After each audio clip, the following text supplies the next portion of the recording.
Good morning friends, welcome back to my YouTube channel. ಇವತ್ತು ತಿಂಡಿಗೆ cabbage ಮತ್ತು capsicum ಹಸಿ ಬಟಾಣಿ ಹಾಕಿ ಫ್ರೈಡ್ ರೈಸ್ ಮಾಡ್ತಿದ್ದೀನಿ. ಸಿಂಪಲ್ಲಾಗಿ ಬೇಗನೆ ಮಾಡ್ಕೋಬೋದು. ಟಿಫನ್ ಬಾಕ್ಸ್ಗೂ ಸಹ ಬೇಗ ಮಕ್ಳಿಗೆಲ್ಲ ಕಟ್ಬೋದು.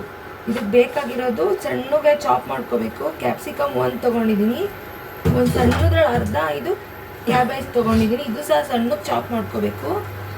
ನೆಕ್ಸ್ಟು ಈರುಳ್ಳಿ ಮತ್ತು ಒಂದು 3 ಮೆಣಸಿನ್ಕಾಯಿ, ನೆಕ್ಸ್ಟ್ ಒಂದು ಬೌಲಷ್ಟು ಹಸಿ ಬಟಾಣಿ, ಶುಂಠಿ ಬೆಳ್ಳುಳ್ಳಿ ಪೇಸ್ಟ್ 1 ಟೀ ಸ್ಪೂನಷ್ಟು, ಸೋಯಾ ಸಾಸ್ ಅದು 1-2 ಟೀ ಸ್ಪೂನು, ಆಮೇಲೆ ಇದು tomato sauce, chilli sauce 2 mix ಇದೆ. ಇದು ಸಾಸಿವೆ ಸ್ವಲ್ಪ ತೊಗೊಂಡಿದ್ದೀನಿ, ಅದು ಆಪ್ಷನಲ್, ಬೇಕಾದರೆ ಹಾಕ್ಕೊಳ್ಳಿ. ಎಣ್ಣೆ ಕಾದಿದೆ, ಎಣ್ಣೆ ಒಂದು 3 ಸ್ಪೂನ್ ಹಾಕ್ಕೊಂಡಿದ್ದೀನಿ ನಾನು.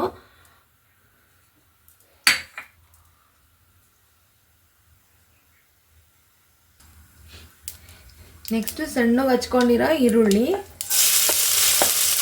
ಮೆಣಸಿನ್ಕಾಯಿನ ಇಟ್ಟು ಹಾಕಿದ್ದೀನಿ ನಾನು.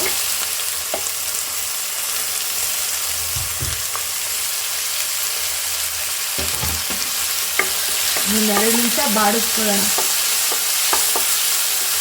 ಸುಲಭವಾಗಿ ತುಂಬ ಬೇಗನೆ ಮಕ್ಕಳಿಗೆಲ್ಲ ಮಾಡ್ಕೊಡ್ಬೋದು.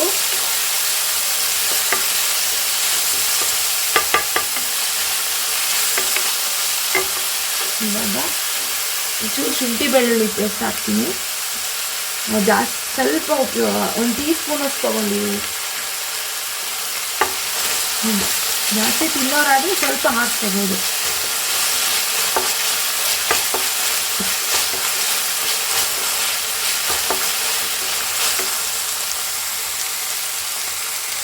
ನೆಕ್ಸ್ಟ್ ಇದು ಬಾಡಿದೆ.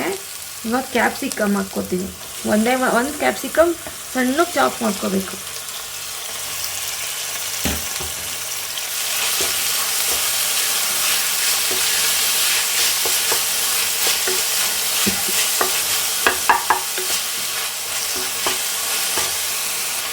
ನೆಕ್ಸ್ಟ್ ಇವಾಗ ಹಸಿ ಬಟಾಣಿ ಹಾಕ್ಕೋತೀನಿ.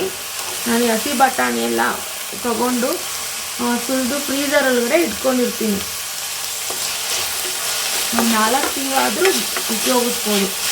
ವರ್ಷವೆಲ್ಲನೂ ಇರುತ್ತೆ. ಜಿಪ್ಲಾಕ್ ಕವರ್ಗೆ ಹಾಕಿ ಸ್ಟೋರ್ ಮಾಡಬೇಕು. ಒಂದು 2 ನಿಮಿಷ ಬೇಯುತ್ತೆ. ಇಷ್ಟು ಆಗಿದೆ. ಇವಾಗ ಕ್ಯಾಬೇಜ್ ಹಾಕ್ಕೊಳ್ಳೋಣ. ಇದು ಸಣ್ಣಗೆ ಚಾಪ್ ಮಾಡ್ಕೋಬೇಕು.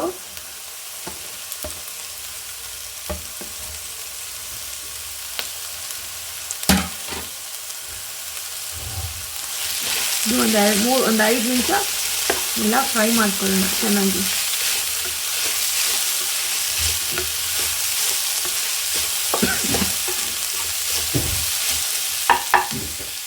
ಇದೆಲ್ಲ ಬೆಂದಿದೆ. ಇವಾಗ ಸ್ವಲ್ಪ ಸೋಯಾ ಸಾಸು, ಚಿಲ್ಲಿ ಸಾಸು,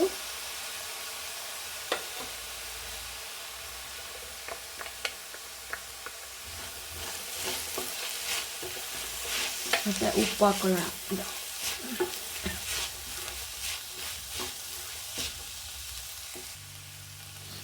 ಉಪ್ಪು ಹಾಕ್ಕೊಂಡಿದ್ದೀನಿ. ಇವಾಗೆಲ್ಲ ಕೈ ಆಡಬೇಕು, ಕ್ಲೀನಾಗಿ ಕೈ ಆಡೋಣ.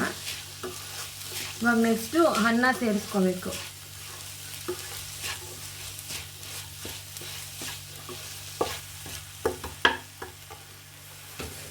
ಅನ್ನ ಈಗ ಉದ್ದುದ್ರಾಗಿರಬೇಕು.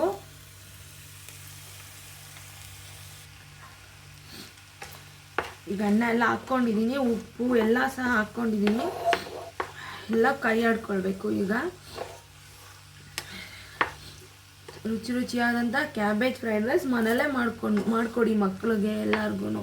ತುಂಬ ಚೆನ್ನಾಗಾಗುತ್ತೆ. ಸಿಂಪಲ್ಲಾಗಿ ಚೆನ್ನಾಗೇ ಆಗುತ್ತೆ, ತುಂಬ ರುಚಿಯಾಗೂ ಇರುತ್ತೆ. ಇದಾಗ್ತಾ ಆಯಿತು. ಇನ್ನೇನು ಈಗ ಸರ್ವ್ ಮಾಡೋಣ. ನೆಕ್ಸ್ಟು